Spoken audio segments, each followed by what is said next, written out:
welcome to Season 4 of the Soccer Coaching Podcast, brought to you in association with our friends at Spond. Thank you for listening. I hope you enjoy this episode.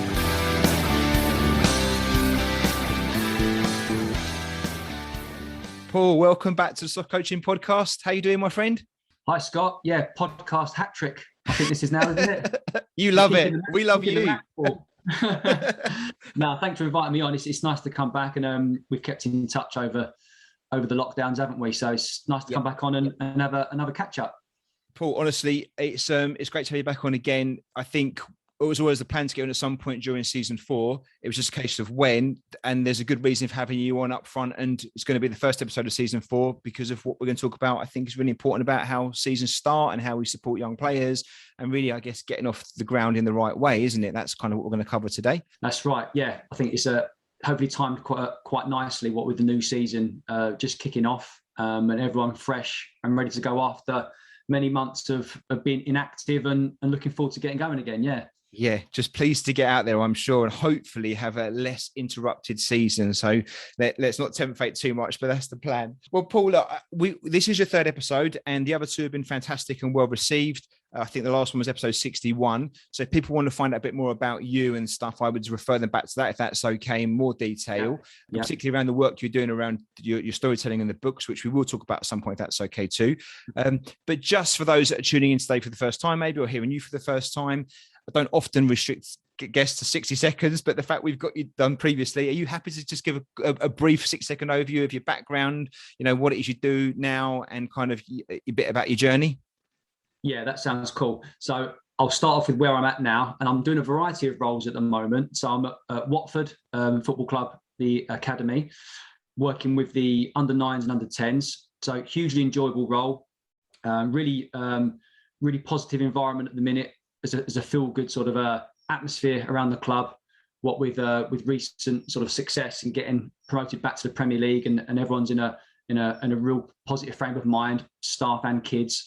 So that's going well. Doing some work with the young ones in the foundation phase, and supporting some of the coaches in the pre-academies, and doing some work on match day and helping them with the way they approach their coaching behaviours and the way they approach their match day with the 7s and 8s. So that's been really interesting. I'm also doing a variety of other things. So I'm supporting some social media platforms. Football DNA is the one that I've been working with. A gentleman called Stuart, who's a fantastic football development person, who's a former analyst, and he's got a magnificent social media presence and a really, really positive website. There's articles, blogs, coaching sessions. So I've been doing some consultancy work for them, which has been really fun. I'm also supporting a friend of mine who's the chairman over at Barking Football Club. So I'm working during the day with him and the academy director, looking at developing the programme with the 16 to 19-year-old scholars who are about to kick off their A-levels and their BTECs again this week, or this week coming soon, to then coincide with their football programme. So I'm helping out them with their football programme, and that's nice to go and do some work with the older ones, perhaps that I haven't done quite as much in recent years. I've been very much primarily working with the 5 to 11s and the pre-academy up to sort of the under 11s foundation phase age group. So 16 to 19s brings with it a different set of challenges, and they've got a big cohort of players of different abilities, but they're great kids. But it challenges me in a different way, because working with a 7-8-year-old compared to working with a 17-18-year-old brings with it difficulties, different challenges, but ultimately there are some similarities as well, because you do get some 17-18-year-olds that almost act like 7-8-year-olds at times as well. So that's part of my football sort of responsibilities at the minute. Of course, my children's picture books, they're continuing to sell really well. I'm really proud of how they've been received over the last 12 months. And I've got a few more up my sleeve ready to go over the next sort of a year or year and a half. I've got at least 3 or 4 or 5 that I've sort of written that I want to slowly bring out over the coming months. So they've been going really, really well. And I know we'll get to it in this episode, my coach education sort of journey that I've been on in the last few months, and creating some workshops to go and roll out to to local grassroots clubs and coaches. And I'm aware that was way more than 60 seconds as well. Well, I know if I asked for 6 seconds, we're getting down to about 3 minutes. So you did good, man. You've got a lot going on. I wasn't able to sort of summarise it in a minute, but I did my best. You did superb. Brilliant, Paul. The Football DNA guys, I believe we're making some contacts about getting them on a podcast. So I'm looking forward to that, because you're right, they've got some great stuff. So I've been in contact with them, and they're going to do an episode hopefully relatively soon. So, yep, a great shout out for those guys, because they're doing some really good work over there. Really I've seen, and the books, I'm glad you're going to keep doing the books, because my kids are desperate for the next one. So you got to keep them coming out. Come on. Yeah, I brought out, obviously, my first one in January of this year. My second one came out in March. So I sort of blitzed the first 3 months of the year with 2 books, have eased off slightly, and have plans to bring out book number 3, early next year. Okay. So It's all written, the storyboard's written, the illustrator's on board, the formatter's on board. I'm just waiting for the right time to roll it out, and I'm really excited about it. And just briefly, because you obviously mentioned you're looking at or working with 16 to 19-year-olds now. Yeah. I've seen you coach in the foundation phase. And one of the reasons that I'm always keen to chat to you is I've seen the wonderful work you do with the players that you've done around that age group, and it's fantastic. Personally, having seen you coach that phase, it's funny, that age group, I can see how your skill set will transfer to the older kids as well, because they're still kids, right? We're all kids, aren't we? So the way you make your sessions fun and engaging, you make it about the players. I think with your 7 or 17, people will value that, and I mean, I'm sure you won't have a problem anyway. You've got a lot of experience, you know what you're doing. I think actually maybe the right word says I think you'd enjoy it as much as the younger ones, is my gut feeling. How do you feel working with the older ones? Is it as enjoyable? Yeah, it's enjoyable in a different way. I think you can be more demanding of the older ones, because they've got to an age when they're a little bit more thick-skinned, and they're able to deal with that demand and that higher level of sort of more direct challenge compared to the younger ones. So you do take a slightly sort of softer approach. Not that you're not demanding with the younger ones, but you do it in a more sort of kid-friendly, age-appropriate manner. With the older ones, and again, the banter with the older ones is different as well, of course. So I think that's part of working with different age groups. It's getting into their minds and what makes them laugh and what makes them feel comfortable in their environment, but what then makes them feel uncomfortable as well, and what challenges them to develop as young people, because they're still very, very young. These are kids that are going through they've just finished their GCSEs. They're about to embark on either A-levels or BTECs. They've got aspirations to do referee courses, coaching courses, try and get as far as they can as players as well. And of course, they've got other interests. Speaking to some of them yesterday, some of them are interested in business, IT, sports science, going to university and getting a degree. So that for me is a real nice difference to working with the younger ones, because you're having different conversations. And I went to university, I got a sports science degree back in the day, and hopefully I've got some knowledge to pass on to the teenage sort of age groups as well, because it's almost a pathway that I took when I was their age. Yeah, they can relate, can't they? And they resonate with that. So brilliant. And then if you don't mind then, Paul, just kind of broadly, how would you describe kind of your coaching philosophy and game principles? Again, I think we've mentioned this previously on the podcast, but it's just good to revisit it because it may have changed a little bit or whatever else. But if you had to summarize kind of your approach to coaching broadly, how would you put that? Yeah. So I've always thought in my mind what my philosophy is and what my visions and values are. And when someone asked me, I often struggled to explain it. It came across a little bit too waffly and I couldn't really make it concise enough. So what I decided to do was put it in an acronym. So I used the acronym G.O.A.L, so G.O.A.L. So when I get asked this question, I can almost make it a little bit more simplistic and easier to understand. So I use the G to stand for game related. So my approach to coaching has always been, well, I say always been, it's been more shaped in recent sort of seasons working in academies. It's been shaped to become more game related. But I also want the G to stand for goals as well. So where possible, can the sessions contain goals, whether that's those that have goalkeepers in, those that are smaller for target practice or passing sessions. I think kids love that sound of the ball hitting the back of the net. So the first part of this is the G standing for games and goals. So trying to incorporate that sort of approach into my sessions and my programs as much as possible. The O stands for ownership. So that's myself as a coach to to take ownership over the session. So what I mean by that is that if it's not quite developing in the way that I planned it to, my reflection when I drive home afterwards is to look at myself first. What could I have done better to make the session more enjoyable, or to really try and elicit the themes and the topics and the objectives that I planned for it to bring out.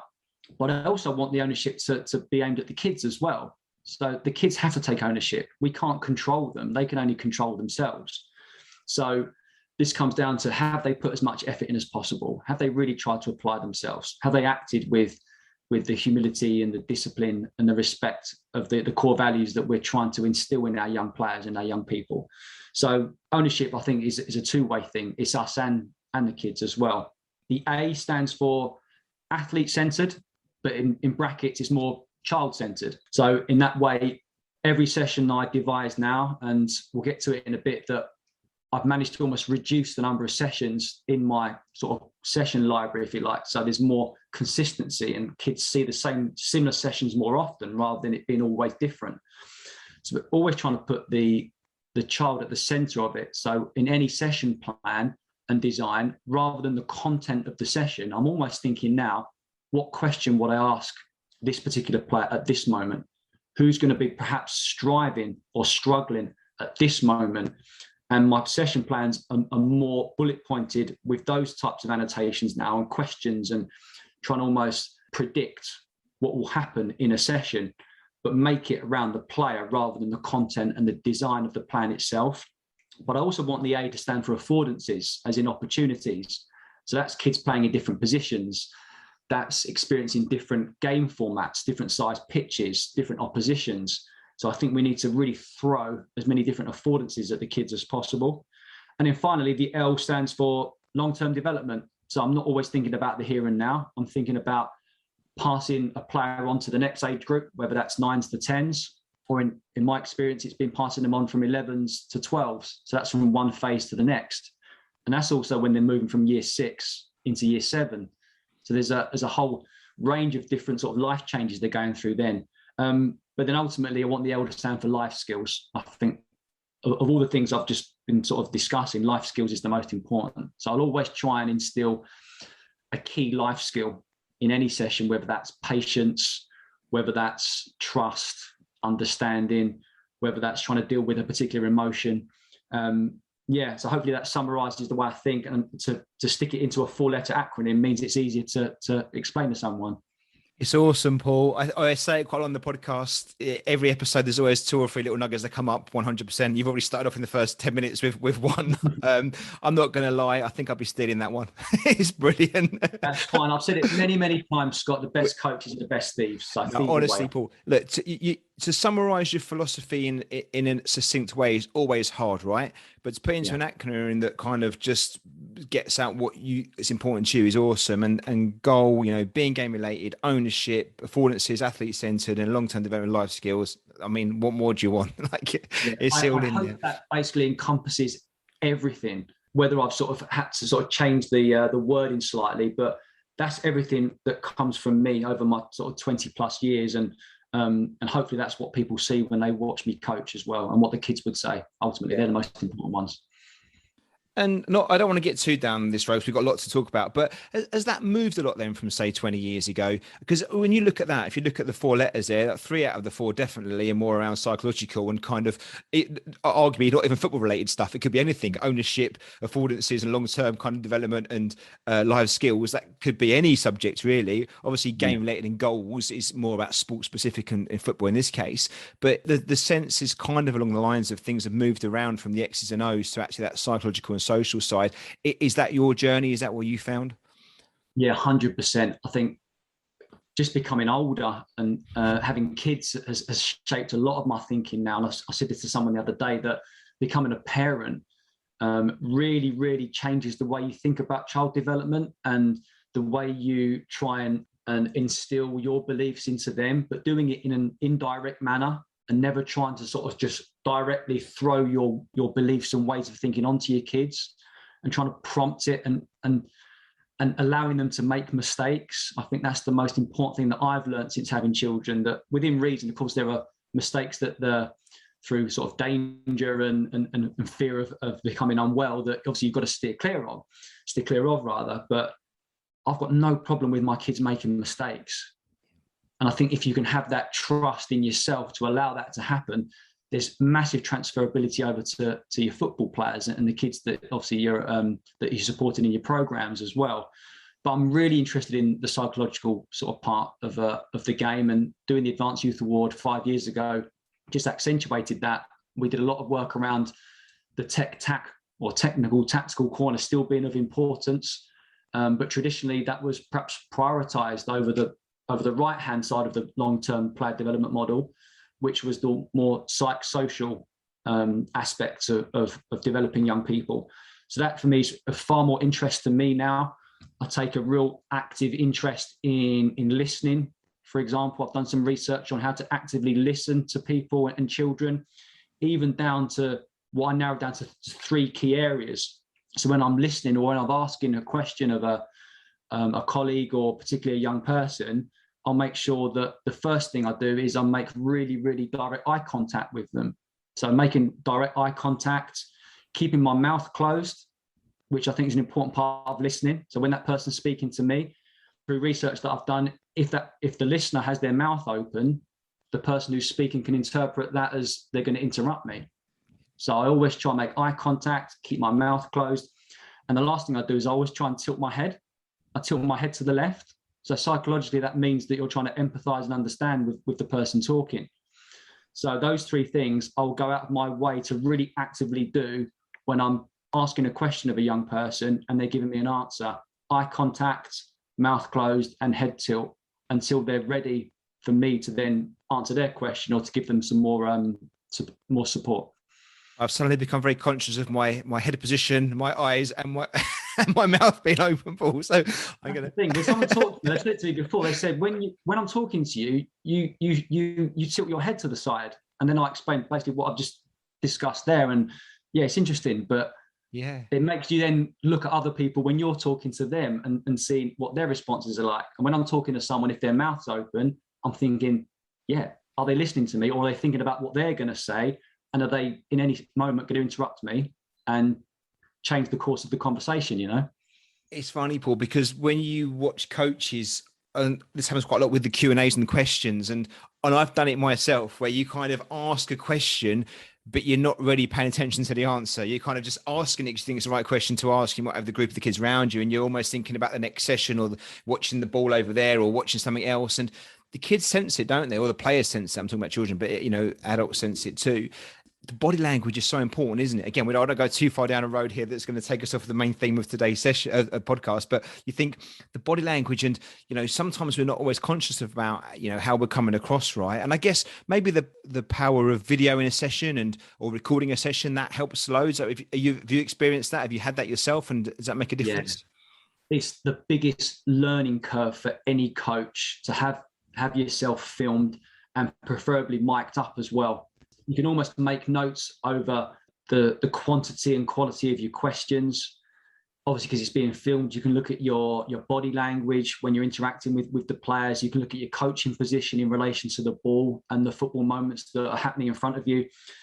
It's the best CPD you can have. I would hugely advocate it and advise coaches that if they've got the ability to do so, to get yourself filmed from time to time, get yourself mic'd up, and you become suddenly very, very vulnerable, don't you? But you've got to be open enough to be vulnerable in that moment and to pick apart things that you think, I could have said this then, or I could have condensed the information I was giving then, or could have stood in this position then.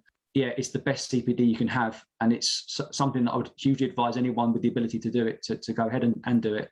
Today's episode, really, we're going to focus on this topic of generally about supporting and developing young grassroots players. That's the theme. And we're going to then move on to talk about some of the stuff you've done around coach education for grassroots clubs around this, which I've seen and it's brilliant. But before we kind of get into that, let's just chat around the subject more broadly then. And I guess a good starting point would be looking at kind of what we feel about grassroots players and kind of how would you describe it and maybe their common characteristics. And I know this is a generalization, but it's good to make sure that, you know, people who are listening feel the same way about the players that they're interacting with like you do. So we're on the same page from the outset, or if not, we understand why we might be different. So for you, Paul, how would you kind of describe a young grassroots player and what would be some of their more common characteristics? Yeah, so I know we'll get to it shortly. This forms one of the initial tasks in the coach education workshop that I've been delivering out in the local community. So I look at a young person in 4 different areas: their personality, their ability to have physical literacy and their fundamental movement patterns, their game insight, and their technique. So they're the 4 areas, but personality comes at the top.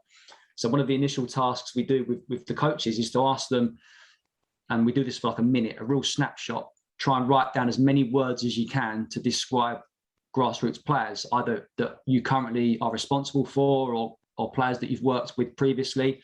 And you get some weird and wonderful words come out, and we then discuss the players and which players fit each sort of character type. So certain words like energetic, creative, emotional, unpredictable, inconsistent, boisterous, all these brilliant characteristics that come out, some that would help you to deliver a session. So when players are energetic and creative, that helps the coach to deliver a positive session.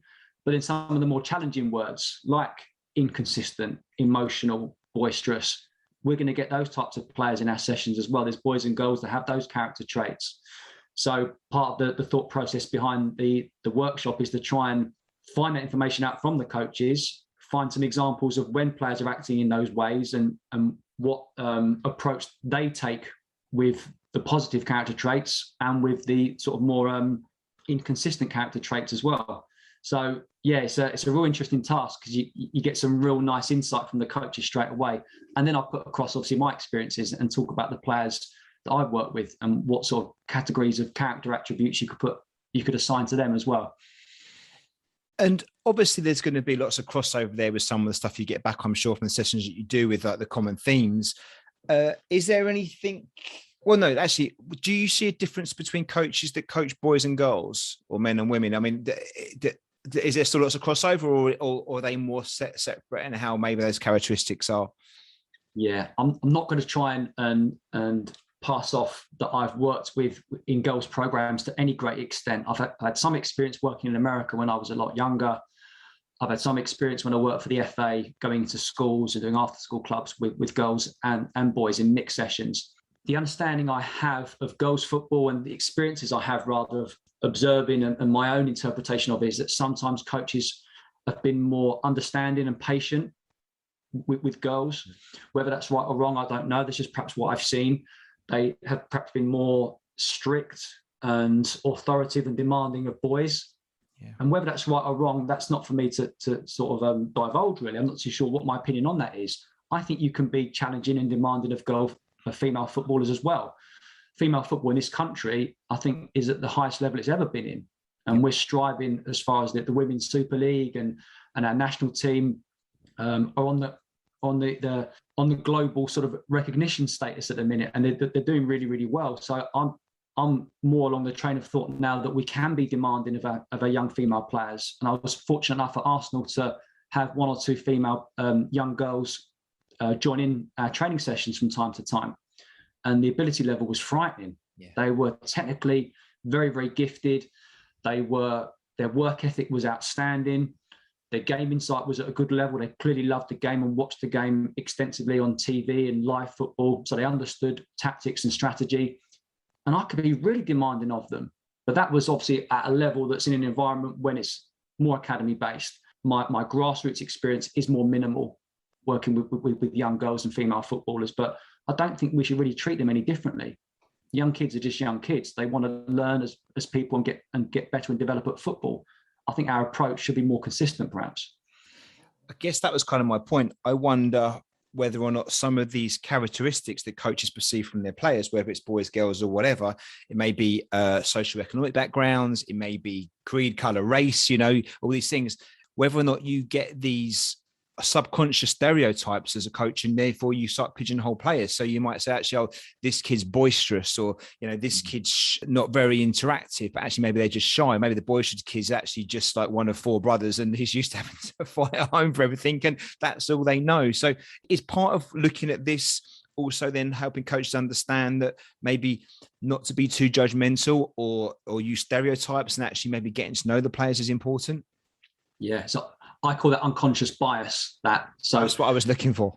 Yeah, that's the word. That's the word that I would use. That, and the example I give there is that whenever I've had a trialist start in one of my age groups, and the talent ID guys have come and said, "Well, we've got this player starting with you tonight," and I'll say, "Right, tell me no more. I want to hear their name. That's it. I don't want to hear any background. I don't want you to tell me what sort of player they are, any sort of personal information regarding mum and dad, because I think that can almost shape, and like you say, I can almost start judging that young player before I've even met them, before they've even walked into the building and walked onto the football pitch and started their first training session. So I want to go in with a real open mind and be flexible enough to judge them on my own sort of merits from what I see, and find out about them myself. And I think that's really important for a coach in an academy to take that approach itself, and not to want to find out everything, because I think it can shape the way you feel about them. And that can almost drift into the first session and beyond. And before you know it, that way of thinking has been aligned between talent ID staff and coach. I don't think that's the way ahead. I think you should just judge them on your own merits, and not find out all that information prior, because that unconscious bias can affect the way you think and feel towards them at times. And as a coach, Paul, if you've got a player that maybe you just don't click with as well, players, for whatever reasons, maybe they might be the more disruptive child in the group, or the one that doesn't engage as much. Do you believe that if over time, if you can create the right environment and you manage those situations, can you turn these players around? So then, therefore, you get more out of them, and they become more like you'd want the session to be? Or do you think actually, if that's the way they're wired, then they're never going to change? A little bit of both. I can think of various examples of players that have started with us, whether that's the start of their registration at under nines, or have come in at a later date, further down the line in the foundation phase as a trialist. And their personality can change throughout that 6 to 8 weeks, perhaps because they're very overwhelmed at the beginning, a little bit shy, a little bit nervous. But over time, once they start to socially interact with the boys and the girls in the groups that I've worked with, you see their personality start to come out, and they become more talkative and more open to conversation and opening up dialogues with you as coaches. But then there are some players that come in, crash, bang, wallop. They're an absolute sort of nightmare. But they're some of the best players to work with. They're the ones I really, really enjoy working with. So with ones that come across boisterous and almost demanding and want to be at the forefront of everything, they're the ones that I want to find out, have they got older brothers and sisters? Have they got a stable family life? Is it mum and dad that they live with? Are they from a single parent family? What's their background? What are they like at school? And that can really, really help you understand them as a young person, having done that background work, to understand what they're like on the football pitch. But sometimes the most boisterous ones and the most mischievous ones, they're often the most creative ones. So we can't stunt them. We can't stifle that. We can't try and shape them just so they fit into our sessions. The session spoilers are the ones that are most interesting, because going back to ownership, they're the ones that challenge you most as a coach. And they demand the most. How can I get the best out of this player?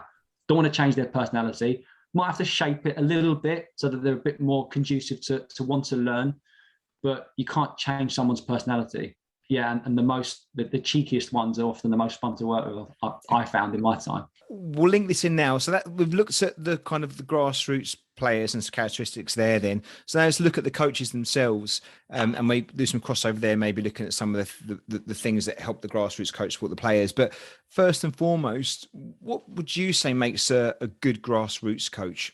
First and foremost in my mind is, and this isn't just grassroots coaches, this is any coach of any sport at any level, in my opinion, with whatever age group you're working with, we need to be problem setters, not problem solvers. So we need to be the ones that are setting those problems and then letting the kids fly, stepping back and watching it happen. We can't solve every problem for them. And that's going back to being a parent. It's the same with being a parent as well.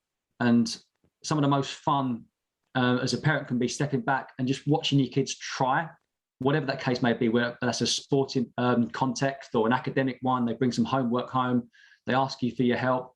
No, you get on with it on your own. I'm going to have a little look over your shoulder. Try. That's the key word. Just try.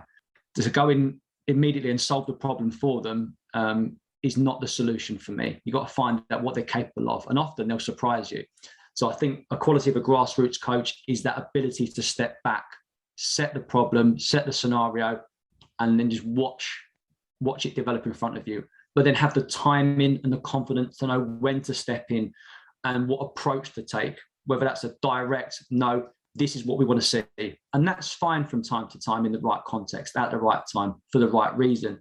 But more often than not, it's a prompting, open-ended, leading question. But what you don't want are children that can give you all the answers verbally. And some of the insight these kids have got is fantastic because they can watch football 7 days a week on TV these days.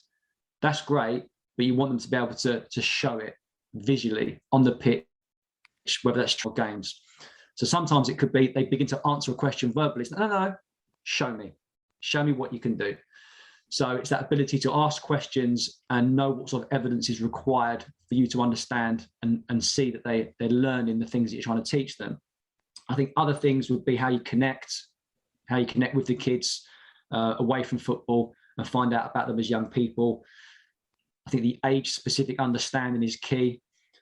With working with the young ones, I would always advocate a coach watch kids' TV, watch Nickelodeon, watch CBeebies, watch the sort of stuff that they watch every day. Be interested in the films, watch Pixar films, watch all the Disney films, get to know the characters that they love in books they read and TV shows and films that they watch. And then you've got a very similar train of thought to the way that they think. Many a time I've been sat in my living room watching Peppa Pig, and the kids have walked up and left to go do something else, and I'm sat there on my own watching Peppa Pig and think, what am I doing? I'm watching this crazy cartoon on my own. But you learn so much because they're so brilliantly, they're colourful, they're inventive, they're creative. It really, really helps to be able to think how the kids think if you're interested in the things that they're keen to do away from football. I think being approachable, being friendly, being funny, telling jokes, and taking the pressure off, they're the key characteristics I would say would be the ones that I would look for in a positive role model of a grassroots coach.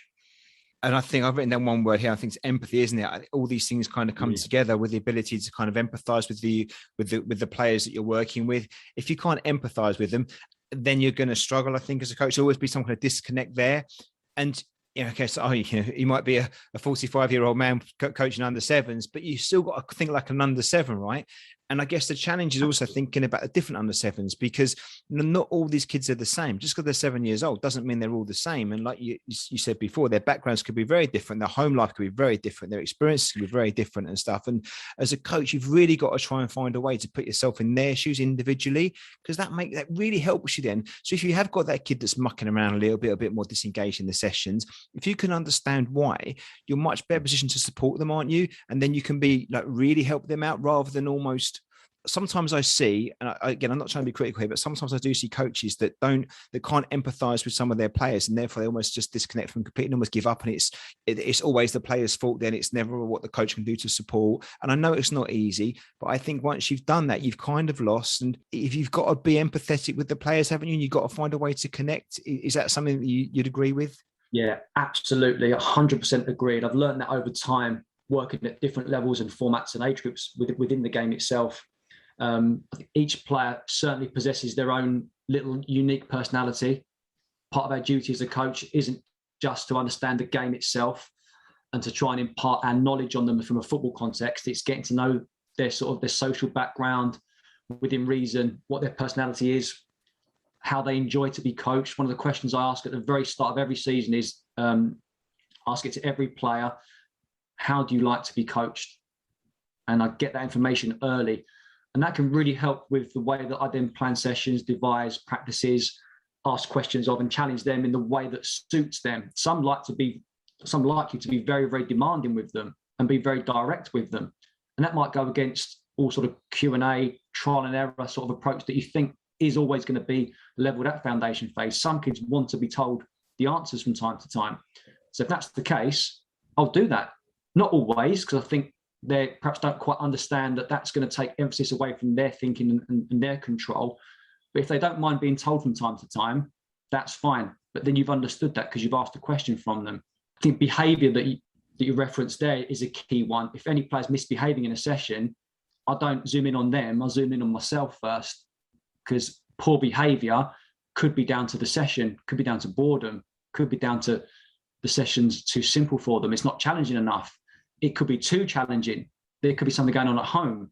You've got to zoom out and look at yourself first before you then zoom back in at them and think, why are they behaving in this way? And I heard a story from a colleague the other day about a particular coach that asked to be moved from the age group that he was working with to a different age group because there was a particular player in that team that he just didn't like and said was spoiling the sessions, was uncoachable, I think was the phrase that he used, and was spoiling the sessions and affecting everyone else's learning, and asked to be moved. And I just think that's failure. That is failure. You're failing that young person. They're acting in that way for a reason, and our duty is to understand why, rather than just move and think, it's all about us as the coach and we want the easy life. Yeah. What about that? What about that kid? They could have a huge personal situation they're contending with. They could have an issue at school, whatever the case may be. Our duty is to understand why they're behaving like that. And that's part of the challenge. These are the sorts of things that you don't find out about on all the courses. I think you only find out through experience and these types of conversations, but they're really, really valuable for sure. One of the challenges, obviously, off the back of COVID is the fact that coach education has kind of been limited in many ways, in some ways non-existent with face-to-face stuff. And if anything, it's just been online, which, has got some value to it, I understand. But I don't think it's the same as having those face-to-face sessions. And there's a big danger as we approach the start of the new season, or for some people, it's already underway. But, there's lots of new coaches now coming out, a lot of volunteer parents that are stepping up and all best intentions, but they wouldn't have had necessarily any coach education at all at this point, and they're going in pretty much blind. And even with the basics, say the FA level 1, however much I understand and recognize it's a good qualification, it's very limited in what it can do with regards to actually making you an empathetic, well-rounded coach. And the challenges start from day one, don't they? The kids don't suddenly they're not perfect on day one and get more challenging as you get on. They are how they are from the outset. So what you've put together with some of your workshops, I know, kind of addresses some of these things. So if it's okay, Paul, can we take a look at that and have a chat around that? So yeah, the coach education workshops that I've created, if you like, are due to the reasons that you give. Over the last 2 years, I think the mentoring program that was in place, which was great for grassroots coaches to be supported, and the coach education pathway has taken a bit of a hit, whether that's financial, whether that's through restructuring. So I looked at it and thought, I've got 20 plus years of experience, 20 plus years of knowledge. My office is just engulfed with notes and books and research papers and notes that I've just amassed over many, many years, and the jobs that I've done. I thought, rather than just hold it all for my own knowledge and benefit and the kids' benefit, go out there and try and start working with more coaches. I think coach education is so fundamental in this country.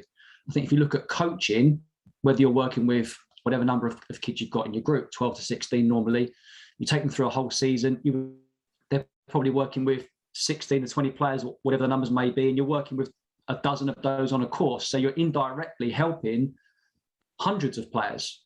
And one thing I'm looking to do over the coming months, perhaps into next year, is go and visit these coaches, do the in-situ visits and support them in their environments and watch them coach and co-coach with them, and maybe put on some sessions for their kids and follow up and support the workshops with that personal touch as well.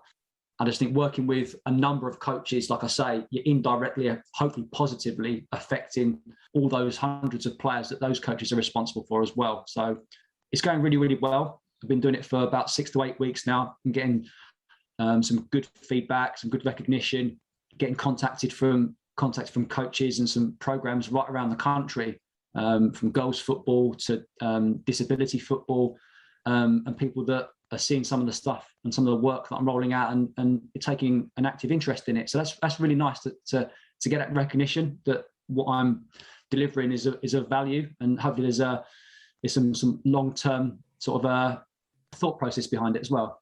No doubt about that. First of all, definitely timely. Second of all, like your experience and how you bring it to life is excellent. And whether coaches recognise it or not, it's what we need out there in their grassroots space. Just that someone to guide us a little bit, just to shine a light on what good practice looks like. And I know there are podcasts and there's books and things out there and stuff, but we don't always get the time to look at these things, and if a club can embrace someone like you and help you, within a couple of hours, kind of share your knowledge with 20 coaches, there's 200 players there that are going to benefit from that. So it's brilliant. What if it's all right, without kind of giving it all away, because we want people to come and to see you and actually have the sessions in earnest, but could we just work through some of this stuff and just share some of the bits that you might experience if you're going to do the workshop? Is that all right? So, I mean, I've made reference to and alluded to a couple of the tasks that I get the guys doing. So to come up with buzzwords that describe their players, key phrases and qualities of grassroots coaches. And it isn't just the information that I'm giving. What I try and do in the workshops is really look at the teaching methods and the discussion methods that the guys go through as well. So, for example, in their second task, when they're discussing qualities of a grassroots coach, I use the teaching method of think, pair, share. So that's a collaborative teaching strategy when the guys will individually, for a minute or so, they'll come up with their own ideas and their own thinking, and they'll formulate their own sort of buzzwords, in this example, to describe qualities of a grassroots coach. Then the next part of it is to share those thoughts with the person sat beside them. So then they're comparing lists, similarities, differences. So that's the think and the pair. And then they share after the second sort of stage of it with another pair. So it's thinking on your own, it's comparing as a 2, and then it's sharing ideas as a 4. So it's a think, pair, share square, in essence, really. And it's a really cool teaching strategy that I've done with kids in the classroom, kids out on the football pitch when you're getting feedback and having group discussion. It's a way of watching the coaches in this context of a workshop, watching the way they present and listen to each other as well, because ultimately it's not just what they're saying, it's how they're doing it. So if they can get some practice at presenting in front of each other and discussing and listening to each other, that for me, when I watch it happen in this example, is I'm almost seeing what perhaps they're like out on the football pitch as well. You're seeing the ones that are confident to put across their opinions. You're seeing the quieter ones that perhaps find that environment a little bit daunting, perhaps, because they then feed back either individually or as a group to the whole group. So, like I say, it's not just the information and the what that they're saying, it's analysing and observing how they're doing it and trying to sort of find out about their personalities as coaches as well. And I think that links into them as football people out on the pitch with their kids. So am I right in thinking then part of the workshops that you do in the sessions, it's not just the content and the knowledge you're helping the coaches understand, it's also some of those teaching techniques that can also, they can take back and use on the field as well, because most of us haven't worked in education and don't know those little things, but they've got some really powerful tools and techniques, right, that do make a difference in add to sessions. Is that what you're trying to do as part of these workshops? Yeah, absolutely. A lot of my basis here comes from, I did the FA generic tutor training back in, would have been 2008. So a few of us got selected when we worked for the FA to go and undertake and complete this course, to then go and specialise in a certain coach education pathway. So mine was futsal, and I did the junior football organisers course as well, which was like a precursor to the level 1 back sort of 10, 12 years ago. And these teaching strategies are some of the ones that we learned about on the course. Another one that I do in the workshop that I'm delivering is called envoying. So, for example, you might have 3 or 4 small groups of 3 or 4 coaches, and they're discussing a particular topic. And the topic may be slightly different. The theme rather might be slightly different for each group, but the topic is consistent. So the conversations are going to be a little bit different. That could be for a couple of minutes, maybe 3 minutes. And then what we get the guys to do is to stand up in the classroom, wherever we're based doing the workshop, and one person from each group is the envoy. So what that means is they're going to present the information that they've discussed with their group to each group in succession as they then move around the classroom. The rest of the group within the envoys group, they're the ones that move. So they're the ones that are going to listen to all the other feedback and opinions and ideas from the other groups. Their job, when they go back to the envoy, is to then disseminate all the information that they've gathered from the other 3 or 4 groups. The envoy's job is almost to repeat themselves 2 or 3 times. And what I do in that example is I give them 30 seconds. So it's an elevator pitch.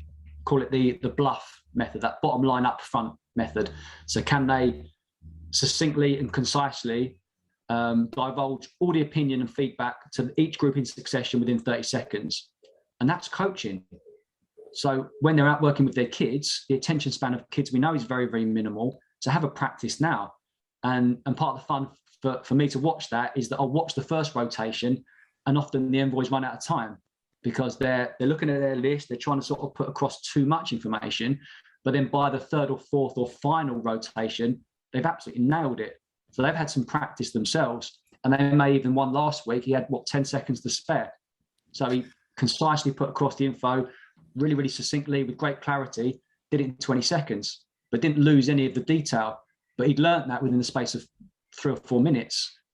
What's great about that, Paul, is if you think back to what you said previously about knowing the players and the characteristics of a player, a grassroots player. So maybe they got like a short attention span, and they don't listen to, like, you go on for like 5 minutes and telling them what to do, but actually be involved in the process. So that ticks those boxes and works. So you got a chance it's working because it works with the audience that you've got. But if you go back to your philosophy, if you like, and the goal that you had, so you've got ownership there, you've got athlete centered, you've got life skills. So, it fits into that. So you're using practices and techniques that work with the audience that you've got, but also fit into your overall philosophy. So you're going to have successes, right? Because or at least if you've got it right with your philosophy, you can have successes.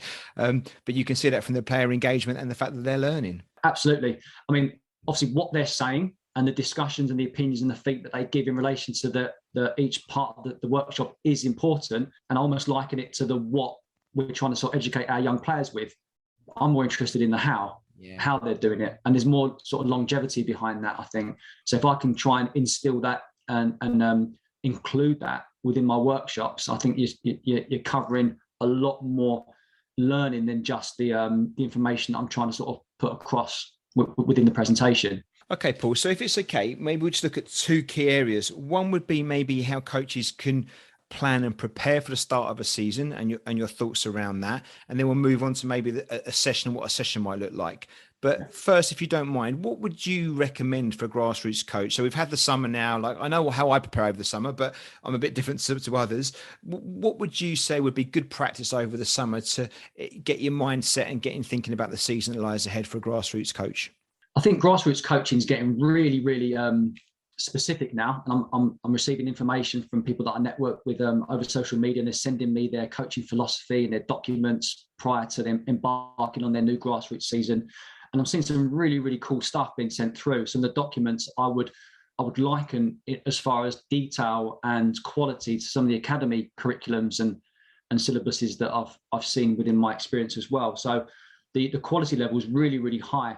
I think having an age-appropriate approach and philosophy is key during the summer to establish that, to then roll that out, whether that's through a presentation or a player-parent day, when there's lots of fun stuff going on, and perhaps the parents move around different workshops. They may have a nutrition workshop, they may have a welfare workshop, a safeguarding workshop, whether there's scope for grassroots clubs to do this. I would hope there would be, because that's going to be great education for everybody. I think as part of that, there could be an opportunity for the coach of each age group to spend some time with the parents and the kids, 20 minutes, half an hour or so, and just present their thoughts and beliefs, their visions and values behind what to expect during sort of the upcoming 9 or 10 months.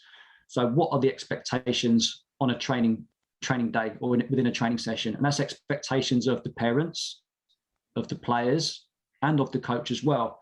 But then expectations on a match day. I think we all know that match day can be quite an emotive day, whether that's a Saturday morning or a Sunday, and parents and coaches can almost change from that Monday to Friday and become emotional, unpredictable and inconsistent themselves. So I think part of the preparation for a new season is the club's responsibility to really advocate what's expected of everybody for the benefit of the player. And of course, go around some of the detail behind the sessions. What does the syllabus look like? What sort of themes and topics are the kids going to be working on? How are they going to improve technically? What the physical returns are going to be? Is there a physical aspect of the program? Is there a multi-sport rather element to it? What's the tactical sort of approach? How far into formats and formations and principles of play. How much depth are you going to go into in terms of that? What's the psychosocial sort of approach? I think there's a lot of work that can go on in the summer, and there's, as I say, some really good documents that have been put together that I've received from some local coaches. But that's all well and good. It's how you roll that information out to the parents, which is more important, because there's no point in having a fantastic document, but then no one knows about it, or it's inconsistently adhered to. And you might get to a stage in the season when you almost contradict some of the ideas and philosophies that you've developed and preached at the beginning of the season. So it's an ongoing thing. I think it's not just at the beginning, it's at all stages of the season as a reminder to everybody about what the expectations are from everybody, for everybody. You know, there's a lot to do before the season starts. And like anything, I guess the more prepared you are, the more chance you've got of being successful on what you want to achieve. But I guess the ultimate part of this is the session itself. That's where it kind of all should click into place, hopefully, and all kind of and work together. If you don't mind again, Paul, would you just share some ideas around how a session might look, you know, for grassroots players with regards to how it might be structured and some of the techniques you can use, and maybe some of the things you mentioned as part of your workshop around things that coaches consider when they're thinking about putting their sessions together? Absolutely. So again, going to use another acronym here, which I think again is an easy way to explain. And ultimately, it's not just, it makes it easier for someone to explain. It's easier to understand for the person listening, for the receiver, and it's easier to recite and recall. So if I'm putting the kid at the heart of my thinking, I use the acronym KID for my session planning. So the K in this instance stands for keep it simple. Keep your sessions simple. And that's not just the session itself. That's your approach over a 6-week block, for example. And what I'm starting to do a lot more in recent years and recent seasons now is have a session or maybe 2 sessions within a particular practice, or a 90-minute sort of overall training session. And the following, you know, if it's 2 days later, the next session, or the following week, he's doing the same session again. With maybe you've manipulated the area size slightly, or the task is slightly different, or the progression might be slightly different, or if it was too challenging, you might have to regress it. The benefits of repeating sessions is really positive, because for one, the kids have experience of doing it. For two, the instruction that you have to give is going to be reduced because they've done it before. And I think we as coaches, and I'm guilty of it myself in the past, is just moving from session to session too readily and having too many sessions that are different. So keeping it simple as far as the content of it, and the objectives and the goals and targets within the session are simple for the kids to understand, but having consistency across a training block as well, and not moving from one practice to the next and having to then explain yourself and explain the session too often. The I in this acronym of KID stands for intensity and competition. So I'm massive around making sessions competitive, whether that's competitive me against you, whether that's competitive my team against yours, whether that's competitive and intense as far as I'm trying to better my own score within a certain aspect of or element of the session. Kids want competition, they thrive on it. Everything around football for me, whether that's your warm-up, if that's your arrival activities, and particularly in your game type practices, have points at stake, have things at stake technically, have points at stake socially. So if there's a fantastic moment when a player helps out another player, or there's a brilliant bit of encouragement, I'll give a player a bonus point for that. I've done that in the past, and that can contribute to the overall sort of aims of the session, but it contributes to the scoreline as well. So keeping things intense and competitive, but not just from a technical or tactical perspective. I think that's going to be really, really important for coaches when they're planning their sessions. And the D stands for, perhaps one of the most important ones, is differentiate. So understanding each player, going back to them as unique little personalities. There are going to be strugglers, strivers, and copers in your sessions. Some may need more challenge, some may need less challenge. So it's knowing when to progress your session for 1 or 2 individuals or more, and it's knowing when to regress it for 1 or 2 players or more. So differentiating is one of the real game-changing aspects of my session delivery now, is knowing which player needs what at any one time. So yeah, I use that acronym of KID. And I think, again, that encompasses a whole range of different sort of ideas and approaches. Love that. Brilliant, Paul. And with the session itself, if you don't mind, what ways can coaches approach how they structure a session? You know, thinking about whole part, whole hill, things like that. Okay. Just, and again, I don't want to take your whole presentation apart because there's some really good stuff in it, but just if you touched on some different ways in which coaches could approach it and maybe the benefits of each. Yeah. So I'm a big believer and advocate in Pete Sturgis's work. So he's the national lead for foundation phase through the FA. He views possession initially as an individual event. So there's a huge, great sort of work around staying on the ball. Players have got to have opportunities to stay on the ball. So if there's any coaches of age groups that the real tops, like the 5s and 6s, and even the 7s to a slightly lesser extent, you shouldn't be working on passing with these kids. They don't want to pass the ball. They don't want to share the ball. You watch kids play with their toys. As soon as you ask them to share with their friend or their sibling, they start crying. And there's a huge emotional outburst. And it's the same with football. Kids don't want to share the ball when they're that age. So a large part of foundation phase pre-academy sessions should be around staying on the ball. It should be based around their physical literacy. So can you disguise all these really cool football actions of being able to twist, turn, move smoothly, being agile, having great balance, accelerating, decelerating, being coordinated. But part of the skill in the session is disguising that and including the football and having that as an invasion game sort of approach. So tag games, those games when you're trying to defend a territory and gain access to score a point in an area, and whether that's with a ball or you're trying to tag a bib, whatever the case may be. But there's all manner of great fundamental movement patterns that can elicit from those types of practices. So I'd always try and have those in my sessions as well. Whole part, whole that you referenced is something that I've done many a time, because often when kids turn up to a session, they want to play. So if you start with a game, I think immediately you get fantastic buy-in from them. They're going to, in this approach, finish with a game as well. And that part session, that could be the reduced minutes-wise element of your session. So the game time of that approach is going to be very high, but you're not neglecting maybe a skills practice or a ball mastery practice or a technical practice in the middle of the session. And I think if you've started with a game, the buy-in from the kids and the motivation, enthusiasm, knowing that they've got a game coming up following, is going to be at a very high level. So whole part whole is a really great approach. Carousels I've done in my time as well when staffing allows it. So you may have 4 different 15 to 20 minute rotations. So one session may be a ball each practice. You may then have a multi-sport practice, a game-related practice. You may then have, whatever the case may be, another skills practice, which involves overloads or 1v1s, whatever the case may be. And there's loads of variety there. And the kids get 20-minute hit on each one. They rotate round.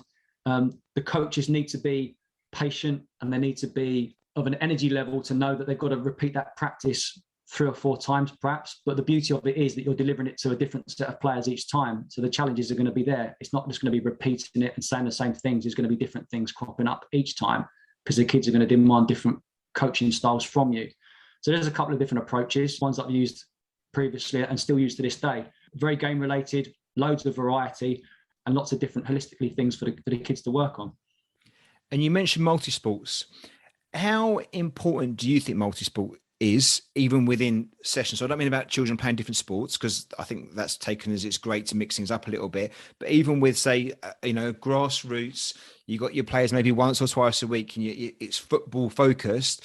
But how important to you is it that maybe we throw a different sport in there occasionally as part of a session? And if it is important, why? I love multi-sports. Other people frown upon it in a football session because they think it takes time away from football. And I've had that in the past at a previous job when the sports science provision and the multi-sport approach was taken out of the foundation phase that I worked in to prioritise football time.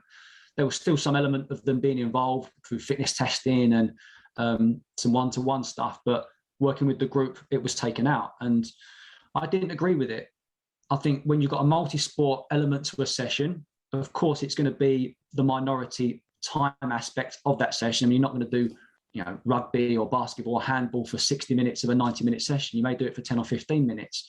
Using it in the arrival activities sort of phase of your session, in your warm-ups, there's loads of brilliant transferability across the football, and the fundamental movement pattern links to football are ones that you can talk about and you can question the kids. In a handball game, for example, where would you move like this in this instance in football? and you're linking it, and you're fostering a long-term love, not just of football, but of being active then as well. Some providers and some programs think that the football time spent with the kids should be just football, and they can go and do those multi-sport, those games and those other sort of activities away from you. But then you're thinking, I'm thinking they might not do that. They might not go and take part in those after-school clubs or those breakfast clubs. You're trusting them to do it. So having it part of your session means that you can see it, you can observe it, you can assess the ones that think, oh, they move really, really well. We've done gymnastics in the past. So you've got kids doing roly-polies and cartwheels and handstands. And you sort of really see how flexible and how mobile they are. And that has definite impact upon how well they move on the football pitch. But you wouldn't have known that, perhaps, if you only just played football with them. It would come out eventually. But watching kids practice forward rolls and backward rolls and bridges and all these sorts of weird and wonderful moves that are like a Pilates, yoga, or gymnastics approach, it just means you can find out more about them and learn more about your kids at the same time, I think. The two things with multisport, and I agree with you totally, is one, it mixes things up a little bit, doesn't it? And the players love it, something different, 15, 20 minutes. And second of all, back to your previous point about repeating a session, you're dead right. There's so much value in doing a repeat of a session, not through lazy coaching, because it's easy for you, you haven't got to prepare something, you've done it last week or 2 weeks ago. But actually, when the players get back into that session, they almost pick up from where they left off. So therefore, then you can up the intensity and expectation around the outcomes. But if you throw in a few multi-sports and different things throughout the syllabus, or, the odd week here, the players don't mind doing a repetition of a session because they're getting benefits out of it anyway, but even though they've done it before, but because other sessions are a bit different sometimes. So multi-sports can give you that license then to repeat some sessions a bit more frequently, which have the great value without it becoming boring and repetitive. I just think it works in so many levels. And from what I've seen, the players love it and they really buy into it. Yeah, really good point. I totally agree. And going back to sort of the teaching approach again, is that having sort of delivered in the classroom in previous jobs and delivered in the classroom in academy football as well, with group discussions and different themes and presentations, is that you'd often use that initial 4 or 5 minutes as a recap of the previous session. But sometimes we forget that when we go out on the grass. So we could almost try and take that teaching approach and apply it to coaching, in that the initial part of your session, whether that's in the arrival element or in the warm-up part and phase of your session, can you recap the previous learning from the session that was prior to the one you're in right then and there? Doesn't have to be too long. Can be Q&A, can be within a practice, could be within a multi-sport. And you're linking the learning then. And each session flows beautifully from one to the next. And it's not just this session's separate and detached from this session. You get a golden thread through your sessions from week to week, month to month. And that's your curriculum, isn't it? It has to flow from one to the next. And a recap is a really valuable sort of tool to use for a coach. Thank you so much for going over that. I mean, you give us a little insight both into the workshop and the coach education stuff that you're doing for grassroots clubs out there. And I know they've gone down really, really well. You've shared some ideas around how we can prepare for the season and support and develop our young players around both the preparation before the season starts and also with regards to sessions themselves, the importance of characteristics of the players that you're working with, and also what a good grassroots coach may look like. All wonderful things. It may be a silly question, Paul, but I want to ask you anyway. What is your hope for these workshops, and maybe what would you see the benefits for the grassroots clubs that have already received them or are going to be receiving them? I think only time will tell with that, because it's a new thing for me. I've only in the last, like I say, 6 weeks or so been out delivering these workshops. The long-term aim is to really sort of make coaches consider their approach with kids, and considers the key word here. I'm not trying to change any beliefs, I'm not trying to change the way they're thinking. It's just for them to consider the approach. And that's terminology, that's how to speak to young people, that's the questions that you ask, that's the way you plan your sessions, putting the players at the forefront of your mind rather than this is the session that I want to do. I think the long-term benefits of it will come over the long term. It's difficult to answer right here and now. My hopes are that through being able to go and visit the coaches in situ, like I mentioned just now, allows me to see whether the messages from the workshops are being rolled out with the players. And it's a very player-friendly, very, very pull rather than push sort of approach, very sort of non-directive. And it's all about the kids. So if we can, and I watched the documentary, I think it was just before the Euros, it was Gareth Southgate and Toto Wolff, who obviously works in Formula One. And he used this brilliant quote that sometimes it's better to be on the balcony than on the dance floor. So this is what I want the coaches to understand, that sometimes you've got to just step back, zoom out, rather than always think you've got to be in amongst it. With my dancing these days, it's always better to be on the balcony than on the dance floor. Yeah. So I can resonate with it in a different Near way. the bar, usually. Yeah, definitely by the bar these days. I've got my dancing dad behind me with my dad dancing. But I love that quote, because that means that you're patient and trustworthy enough to step back and watch the kids attempt challenges, fail, make mistakes from time to time, and not always feel that you've got to be in there, in and amongst it, and dealing with it and solving it for them. So that's a little quote that I think about, and I really apply to a football context, and hopefully that can be sort of seen within the workshops. And as part of the workshops, Paul, do you do a practical element to it as well, or is it theory and practical, or can it be either? Yeah, so it's up to the club or the program that I'm delivering to, but ideally it would be, and all the workshops I've delivered so far have been presentation, covering all the topics that we've discussed, and then go out on the training pitch and play some games. So the first part of the practical often is a task for the coaches. So we speak about arrival activities a lot within the presentations, is to work within the groups that they've worked in, or mix the groups up a little bit ideally, and get them to take some equipment. So grab some cones, grab some footballs, and I've got all the equipment laid out. They can grab as much or as little as they want. I've got my sessions laid out so they can go and use the equipment and the goals that's already out there for the ones that will follow. Go on then, guys, you've got 10 minutes. Go and create and then play in an arrival activity of your choice. So again, it's me stepping back. I'm on the balcony. I'm watching the dance floor. I'm watching the guys deliver their sessions.